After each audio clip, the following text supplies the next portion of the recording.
Good morning, Sean. Morning. Texarkana, FYI.com, Horn Hog Radio, the podcasts, and man, there's a lot of stuff. Yeah. But Welcome to the lair. Hey, yeah, I like your new room, man. Yeah, it's cozy. Yeah, you got it all decorated up in here. Got a new year coming. Oh man, yeah, 2022, go right around the corner. 10 I'm- days. I'm looking forward to it. But everybody likes, or well, not everybody, but it seems like a lot of people celebrate with the fireworks. A whole lot, dude. And so I wanted to, I saw where like Wake Village is putting a foot down. They're like, $500 fine if you get caught popping off firecrackers and whatnot. Nash is being real serious about it. What about Texarkana, Texas? What is the fine? Well, we're not quite 500. Wow, that's a lot. But we're $186 if you get a ticket for discharging fireworks in the city limits there. So I mean, that's still $186. Pretty That's $200. yeah, that's half a car payment. um, So I wouldn't do it. It just. Now, and I hope I don't incriminate myself, but I've popped off firecrackers in the city before, and usually the police are hey, it's not allowed. Why don't you? And they've even told me, go out here by the lake, da da da da da. They'll tell you places to go. I've never gotten in trouble, been scared, but as more and more people are popping these off in the city limits, I guess law enforcement's really.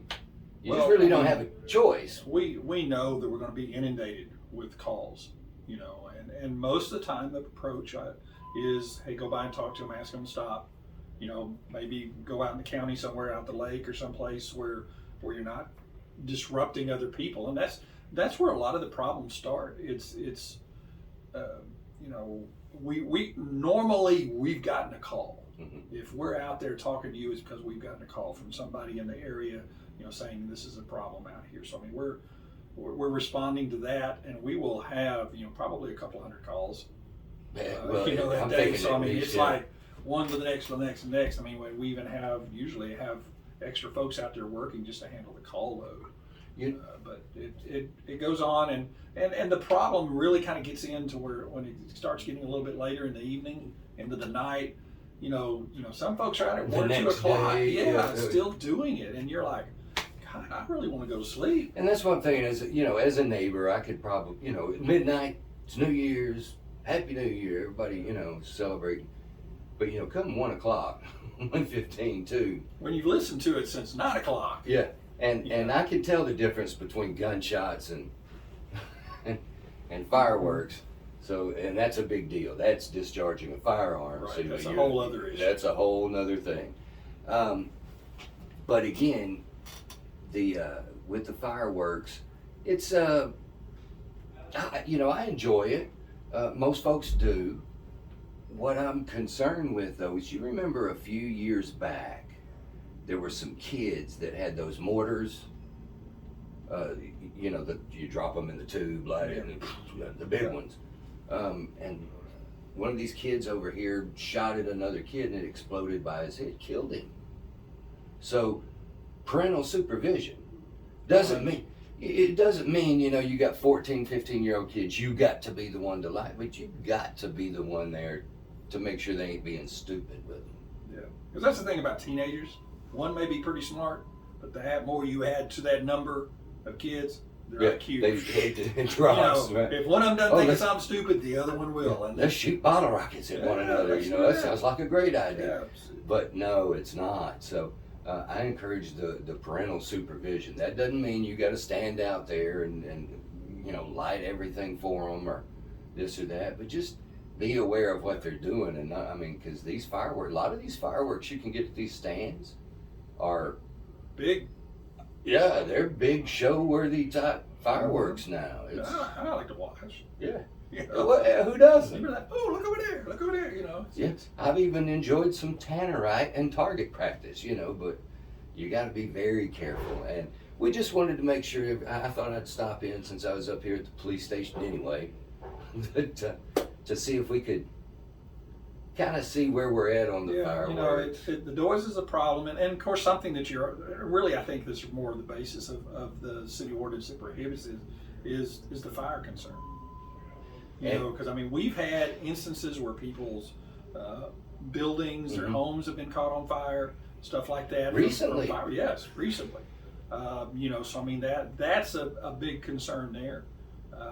So you really got to be careful with that, and that's part of the beauty, if you will, going out the lake. Yeah. Is that you don't have to worry so much about catching somebody's house on fire or something like that. I mean, of course, be aware. I mean, if your firework comes back down, blows up on the ground, go stomp it out. Yeah, I mean, you still got to be concerned. That's where it comes to being smart and using your common sense and all of this. Mm-hmm. But we don't want to have somebody's house get burned down over something like this. Nobody hurt, nobody's property damaged, and have a good time. I mean, it's Happy New Year. It's Happy New Year. Don't and I keep harping on this. If a lot of people like to drink, a lot of people like to drink on the holidays, and this is one of the big ones coming up. This 4th of July, and when you start mixing alcohol and vehicles and fireworks, it just and emotions. Oh, absolutely. There. A lot of folks, maybe they don't. I think a lot of folks really don't realize the pressure that we've been under with this pandemic. Even though we've still kind of been doing what we do or going shopping, everybody's still a little bit on edge, and their nerves are right there, almost shot. Yep. Easy to step over that line. So we just want everybody to have a happy, safe New Year's. Have a plan going into it. Drinking and driving, I think, we could probably help them out. I mean, you shouldn't drink and drive, so, call me or Sean. We'll go with you and drink, and then you can drive safely. I'm going to be home. Me too. I'm too old for that crap. I don't even know if I'll make it till midnight, man, to be honest with you. I don't know that I have the last several years. I'm 9 o'clock is bedtime. Yeah, I watch the West or the East Coast feed. So at 11 o'clock, so you can get the ball drop over there. Yeah, I'm done, man. You're not worried about the West Coast? No, I cook my Christmas ham on Christmas. I take that bone, use it with my peas and cabbage, and I'm set. I'm planning for that a little bit.